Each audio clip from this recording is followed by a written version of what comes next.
Bienvenue dans l'émission Amjambo Time de ce dimanche 23 mars 2025. Nous rencontrons Octavine Kama, une Congolaise qui a créé une crèche dans la ville de Lewiston, dans l'État du Maine, dans le nord des États-Unis.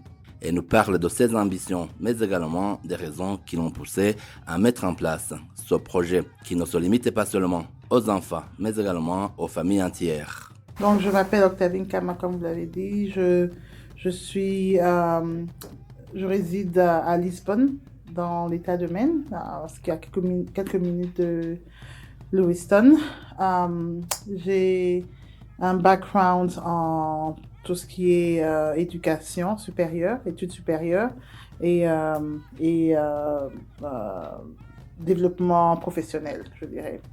Et je suis mariée et mère de 2 petites filles. Ça fait bientôt 10 ans que je suis à Maine, à mes 20 ans aux États-Unis. Voilà. Avant de venir aux États-Unis, vous étiez où? J'ai passé une partie de ma vie au Congo et une autre en Belgique. Avant de me retrouver ici après l'école secondaire. Donc, je suis venue aux États-Unis pour continuer mes études au niveau universitaire. J'étais en Virginie de 2005 et jusqu'en 2014. Donc, j'ai fait mes études en Virginie et j'ai continué pour un master aussi en Virginie. Et ensuite, j'ai commencé à travailler. C'est juste en 2014 que j'ai quitté Virginie et la Pennsylvanie pour repartir pour quelques mois, je dirais la moitié d'une année au Congo, avant de venir m'installer ici à Maine. On est ici aujourd'hui pour nous entretenir avec vous sur cette garderie que vous avez créée. Comment s'appelle la garderie? Qu'est-ce qui vous a poussé à faire ce projet? Parce qu'il y a beaucoup d'autres projets ici que l'on pourrait faire. Oui. On appelle plus école parce que c'est la partie garderie, mais nous avons aussi la prématernelle. Donc, Riverside Academy. Riverside Academy a vu le jour en novembre 2024. Nous avons une capacité de 119 enfants. Et pourquoi ce projet de centre ici à Lewiston? Bon, nous avons eu notre première fille à Portland en 2017 et nous avions vraiment beaucoup aimé la crèche dans laquelle elle était. Et bon, tout se passait tellement bien qu'on s'est dit, voilà, quand nous allons avoir notre deuxième enfant, il n'y aura pas de problème. Alors, en 2020, je me retrouve enceinte et en train de rechercher déjà une crèche pendant le Covid, mais pas cette fois-ci à Portland parce que nous venions d'acheter une maison à Lisbonne. Donc, en plein Covid, nous mettons à chercher une école pour notre fille, mais malheureusement, on ne trouve pas je dirais, au même niveau que celle que notre fille avait à Portland. Alors, tout ce que nous trouvons, c'était des petites crèches, mais avec des professeurs non expérimentés. Ou bien ceux qui ont été un peu déçus de la capacité, de l'espace, de la propreté, je dirais aussi. Alors, on s'est dit qu'il y avait un besoin dans le Central Main Area, je dirais.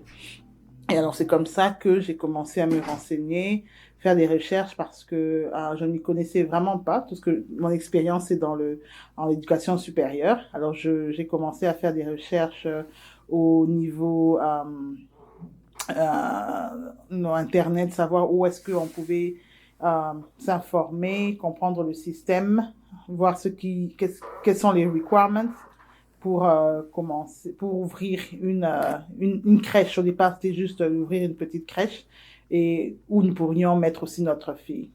Alors, je commence une formation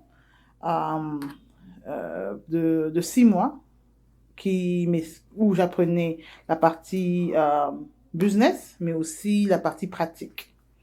Et ensuite, mon mari et moi, nous travaillons sur nos économies pour commencer le projet. Et alors, on a commencé en 2021 avec la formation. Et puis, en 2022, on a commencé à rechercher un endroit. Et malheureusement, c'était toujours compliqué parce que quand vous devez trouver un endroit, vous devez, comme on dit, meet les requirements de l'État. Et donc, c'était pas facile. Mais finalement, en 2024, nous trouvons cet endroit où nous sommes aujourd'hui.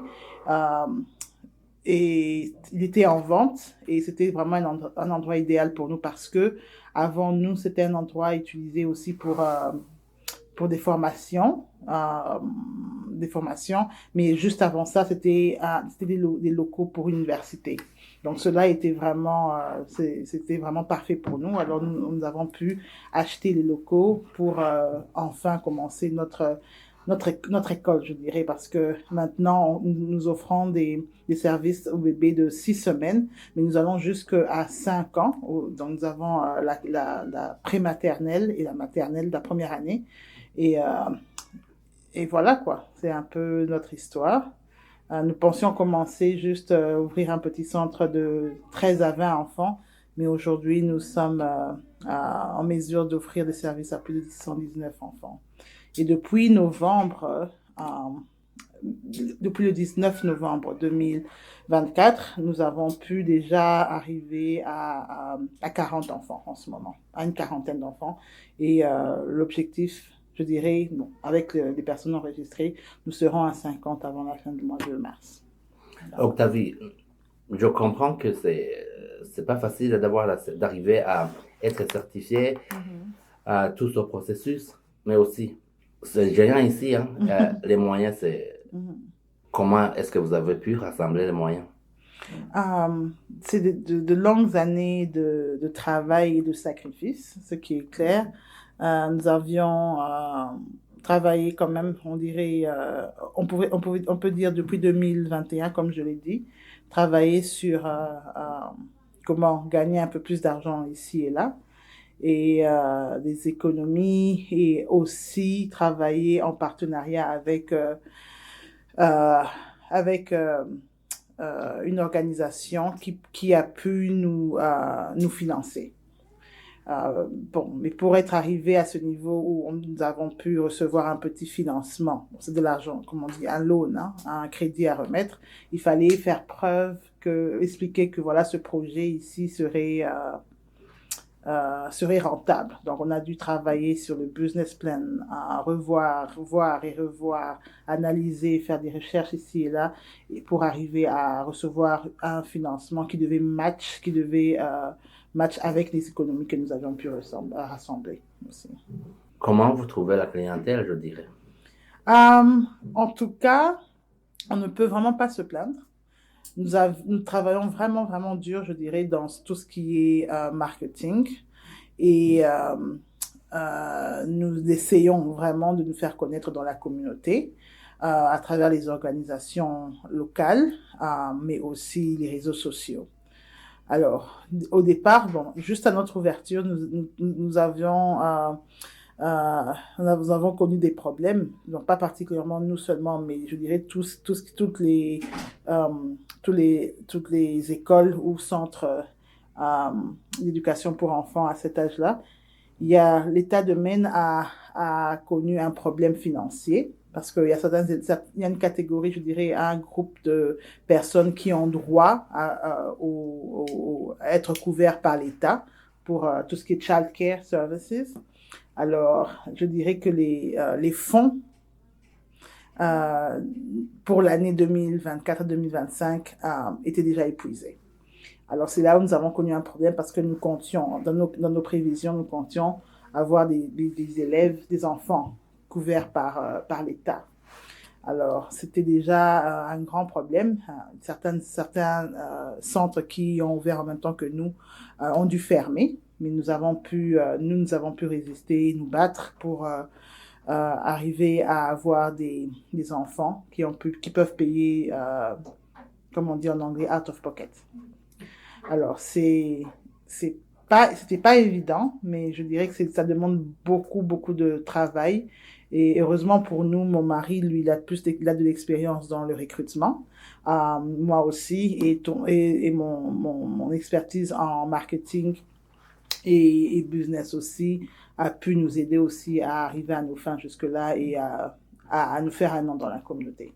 Vous parlez de catégories. Pourriez-vous nous dire les catégories de parents qui, à part ceux qui doivent payer eux-mêmes, qui se supportent, disons, eux-mêmes, quelles sont ces catégories de parents que vous acceptez ou recevez ici?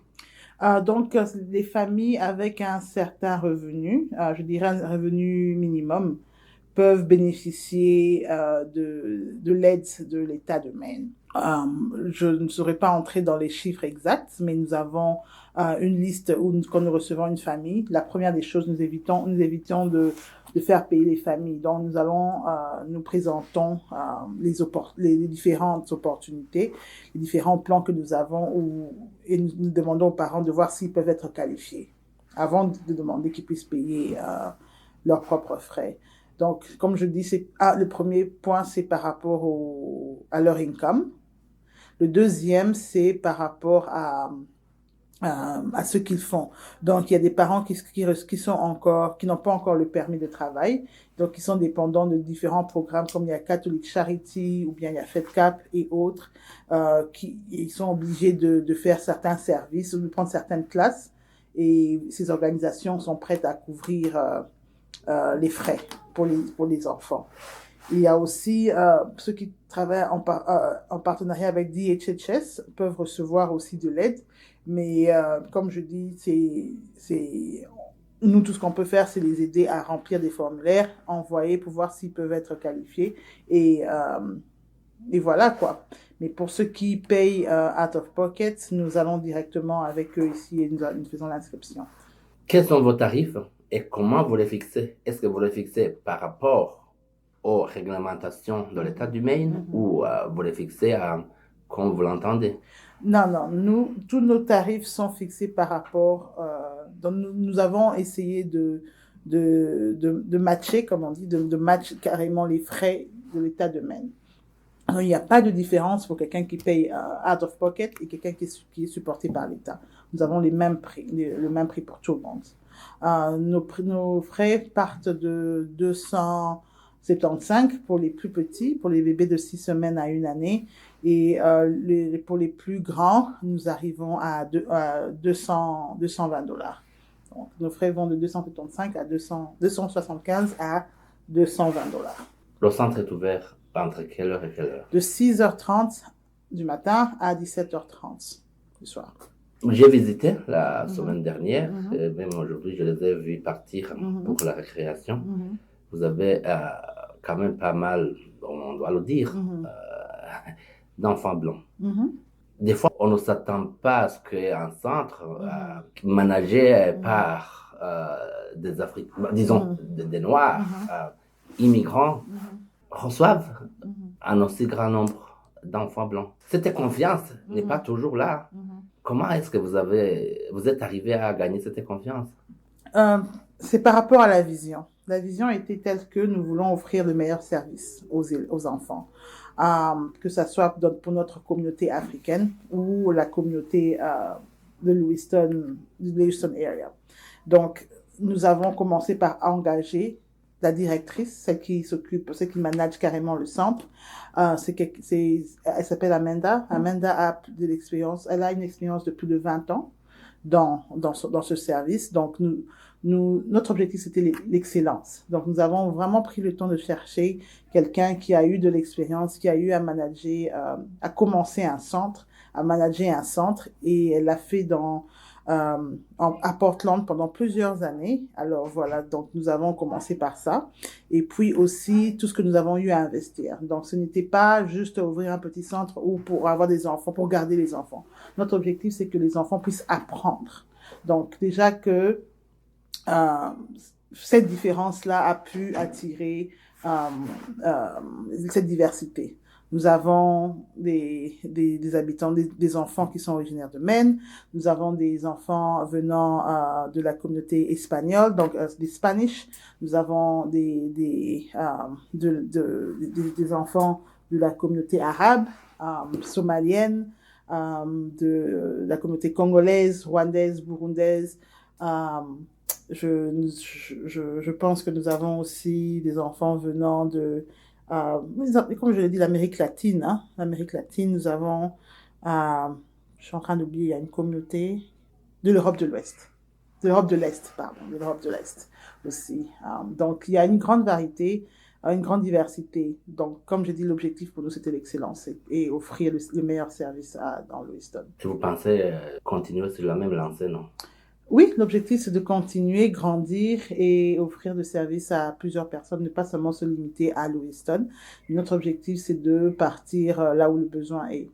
Voilà. Alors, aujourd'hui, vous dites que vous recevez des envois de 6 semaines à 5 ans. Mm-hmm. Donc, vous n'allez rester qu'avec cette tranche d'âge? Pour le moment, oui. Donc, c'est ça l'objectif. Parce qu'après 5 ans, les enfants sont en mesure d'aller à l'école, que ce soit dans une école publique, donc de la place, ou dans une école privée. Dans cet âge-là, ils peuvent aller rejoindre l'école. Donc, voilà, pour le moment, c'est ça notre objectif. Il y a une grande demande, il y a un grand problème pour trouver un endroit, une crèche ou une école pour déposer les enfants. Alors nous, on se concentre, nous avons un grand espace. Notre priorité d'abord était les plus petits, hein, de 6 semaines jusqu'à 1 année. Je ne sais pas si vous avez vu l'espace des bébés, il y a plusieurs sections. Et voilà, donc il y a une grande demande pour cet âge-là et jusqu'à 5 ans. Donc, c'est là où nous nous concentrons pour le moment. Comment vous choisissez les enseignants, les gens qui s'occupent de ces enfants? On a un processus. Donc, nous revoyons d'abord, nous postons les positions en ligne, hein, et nous revoyons les résumés. Comme je l'ai dit, mon mari a de l'expérience dans les ressources humaines. Donc, c'est ce qu'il fait. Il revoit les résumés, il fait la sélection, et puis nous nous retrouvons avec la directrice pour revoir le CV et les personnes identifiées viennent pour l'interview, premièrement avec la directrice et ensuite avec moi et mon mari. Et nous nous concentrons plus sur l'expérience et aussi nous essayons de trouver la passion, hein, dans les professeurs parce que déjà, si vous êtes parent, c'est pas facile déjà s'occuper de ses propres enfants. Alors, vous vous retrouvez dans une classe avec 5 à 5 ou plus d'enfants dans une classe qui se mettent à pleurer, vous pouvez perdre la tête facilement. Donc, nous recherchons cette passion dans les professeurs, en fait. Yeah. Et savoir qu'ils peuvent se dédier, ils sont dédiés à leur travail. Donc, voilà. Ici aux États-Unis, hein, c'est comme aujourd'hui, dans toutes les sociétés évoluées et surtout dans le monde occidental, les gens comptent à leur vie privée, mais aussi sur la sécurité physique et émotionnelle. Qu'est-ce que vous faites ici pour, disons, respecter voilà, tout ça? Premièrement, en tant que parents, avec ce qui s'est passé surtout à Lewiston il y a quelques années, il y a 1 année, 2 ans, je dirais bientôt, la sécurité est très, très, très, très importante. Alors, on a travaillé sur 2 aspects. Le premier, c'est que nous pouvons que la directrice est en mesure de voir ce qui se passe dans chaque classe. Donc, au couloir, nous avons un écran, même que ce soit la directrice ou les parents peuvent voir ce qui se passe dans chaque classe. Donc, les professeurs savent qu'à n'importe quel moment, on sait, il y a une caméra dans chaque classe, donc on sait savoir ce qu'ils sont en train de faire avec les enfants. Donc déjà, ça, c'est un plus parce que ça rassure les parents de savoir que voilà, si quelque chose arrive à mon enfant, la directrice ou bien les propriétaires peuvent repartir à telle minute, à telle heure pour voir ce qui s'était passé avec mon enfant. Donc ça, c'est un. Et deuxièmement, notre porte, la porte principale, est fermée après quelques heures. Donc les enfants sont supposés arriver entre 6h30 et 9h. Après 9h, normalement, la porte, elle est fermée et la directrice a accès, elle sait voir par une fenêtre elle a une fenêtre à partir de son bureau pour voir qui est à l'extérieur. Nous avons aussi une caméra, une sonnerie avec caméra pour communiquer avec la personne. Notre avantage que nous sommes à quelques pas du bureau de la police. Donc ça, c'est aussi un grand plus pour nous. Et voilà, quoi. Donc c'est ce que nous avons essayé de faire pour sécuriser les enfants sur place. Qu'est-ce que tu dirais aux gens Mhm. qui ont peur d'entreprendre ici? Je pense que, premièrement, ils n'ont pas tort parce qu'il y a tellement de choses à respecter, que ce soit au niveau de l'État, parce que commencer un business, je pense que tout le monde peut le faire, mais respecter les principes, respecter les règles, ce n'est pas facile. Moi, je pense que la première des choses, c'est s'informer et faire assez de recherches pour comprendre le domaine dans lequel vous voulez vous lancer. Et deuxièmement, euh, c'est vrai que vous pouvez recevoir un financement, mais pour qu'on vous prenne au sérieux, on a besoin de voir que vous-même aussi, vous avez pu vous investir dans cela. Donc, travaillez dur pour avoir assez d'économies pour que quand vous êtes prêt à recevoir vous êtes prêt à vous investir, vous pouvez aller vous présenter pour recevoir un financement et on sait voir que voilà, ces personnes sont aussi prêtes d'investir un certain montant aussi. Donc, la plus grande chose, c'est faire assez de recherches, comprendre le système et s'entourer prenez quelqu'un qui est dans le business, donc avoir un avocat avec qui vous travaillez, un comptable qui peut vous conduire, qui peut vous aider dans vos finances, mais s'informer, continuer de s'informer. C'est très possible de se lancer dans le monde des affaires et arriver à réaliser vos rêves. Si je te comprends bien, c'est comme si on doit accepter de donner des responsabilités aux gens qui sont capables. Oui. Parce que des fois, disons, les gens qui viennent de nos communautés, à un certain moment dans nos pays, on pense qu'on est capable de tout, on veut renforcer tout donc, tu vois, dans ses mains. Donc, pour toi, il faut accepter de dépenser pour donner les responsabilités disons, aux experts. Oui, si vous n'êtes pas prêt à de donner ces responsabilités, alors faites-vous former. Devenez expert dans ce domaine avant de vous lancer dans cela. Moi et mon mari, nous avons voulu continuer à travailler, en tout cas pour le moment. Bon, moi, je continue dans ma carrière, donc je continue à avancer et lui fait de même. Mais nous voulions avoir ceci à côté et avoir quelqu'un qui va gérer l'école. Donc, nous avons cherché un expert dans ce domaine pour le faire, mais tout en étant présent aussi. Hein, comme je l'ai dit, moi, je m'occupe plus de tout ce qui est comptabilité, finance, parce que je suis expert aussi dans ce domaine. Et mon mari, lui, il est dans tout ce qui est ressources humaines et il est expert dans ce domaine. Alors, tout ce qui est management de l'école, nous avons pris quelqu'un qui est expert dans ce domaine. Donc, si vous n'êtes pas prêt à investir et à sacrifier une partie de votre revenu, alors faites-vous former pour devenir expert dans ce domaine-là. On a parlé des catégories de parents. On l'a vu, en tant qu'immigrant, on peut vraiment être dépaysé. Est-ce que vous offrez cette chance aux parents qui ne savent pas, disons, où donner de la tête, comment ils peuvent, comment dirais-je, leur faire savoir donc les droits, donc les choses auxquelles ils ont droit. Donc, ça, c'est vrai que j'ai omis de mentionner ça au départ.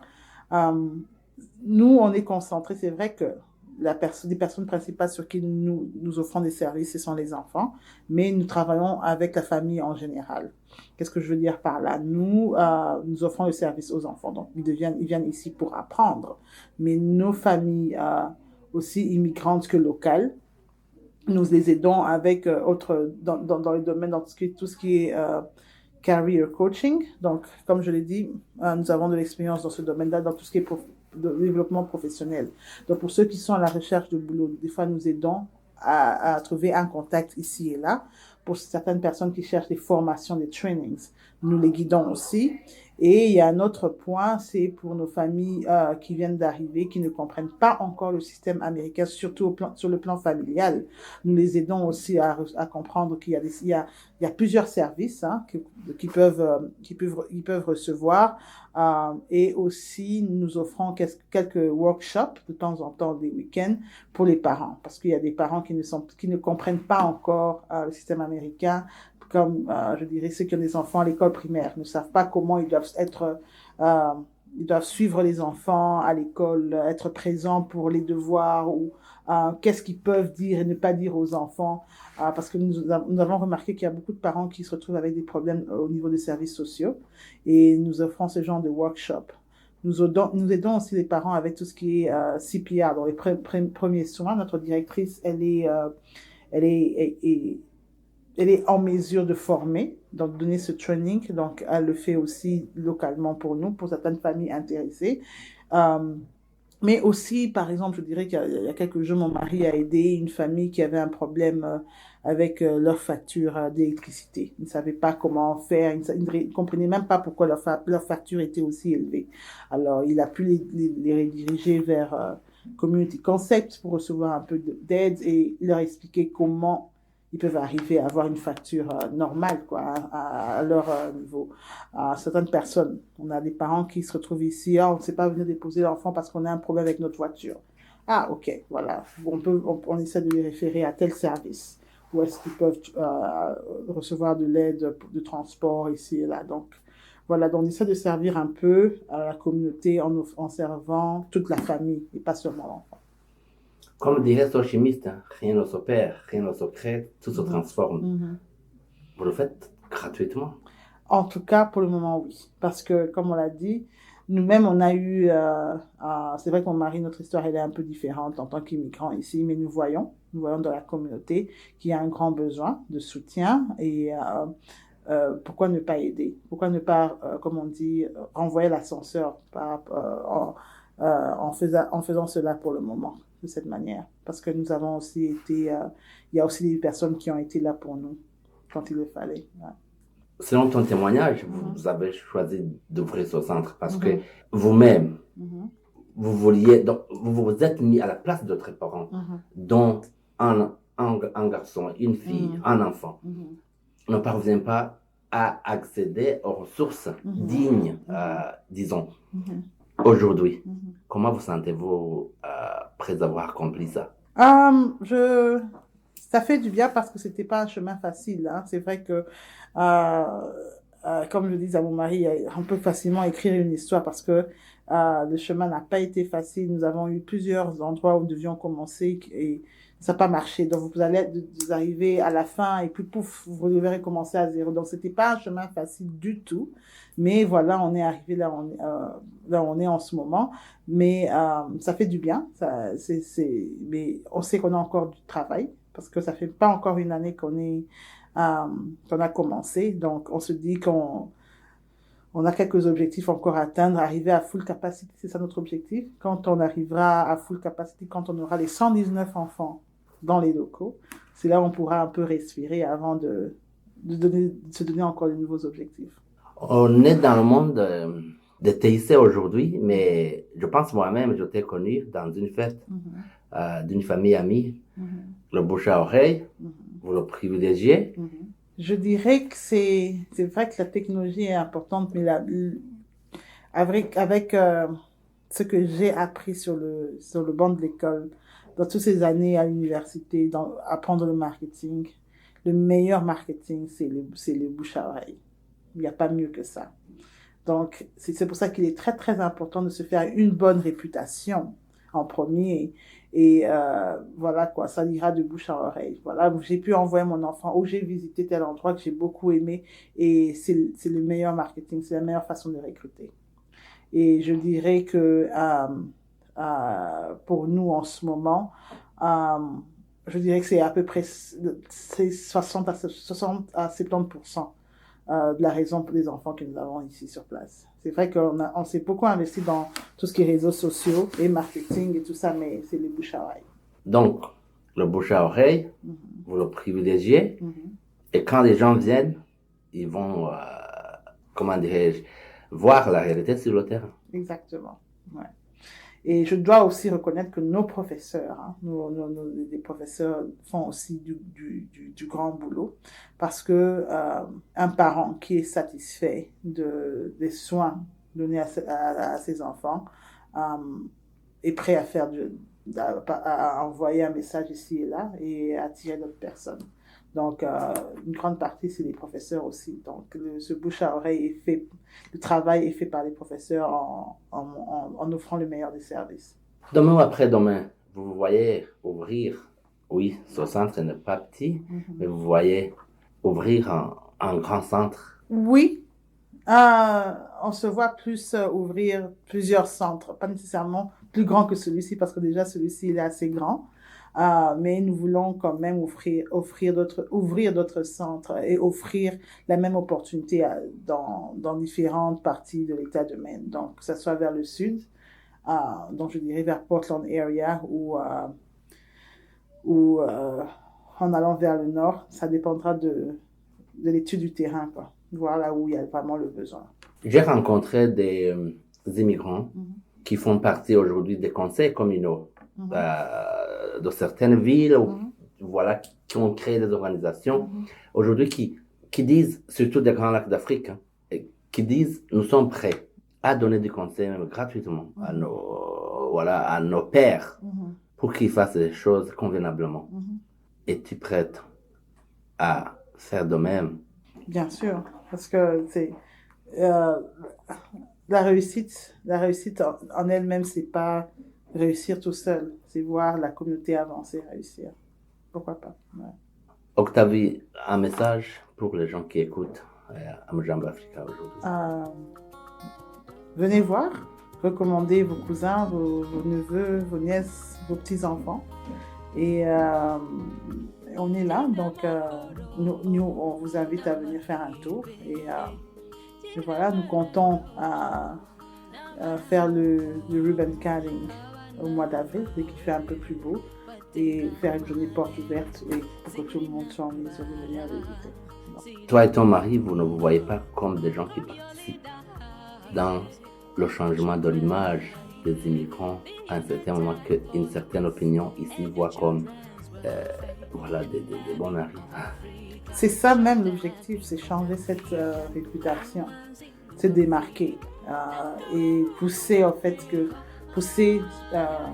le changement, pour aider ces personnes qui ont donné cette image à devenir meilleures. C'est ça l'objectif en fait. Parce que se faire de l'argent, c'est bien beau, mais se faire respecter dans la communauté dans laquelle nous sommes est très important aussi. Octavie, merci pour ce moment que vous avez accordé à Amjambo Africa. Merci beaucoup. C'est vraiment un honneur de recevoir dans nos locaux. Merci à vous tous qui avez suivi l'émission Amjambo Time de ce dimanche 23 mars 2025. Elle vous a été préparée et présentée par Eloge Kaneza. À la prochaine.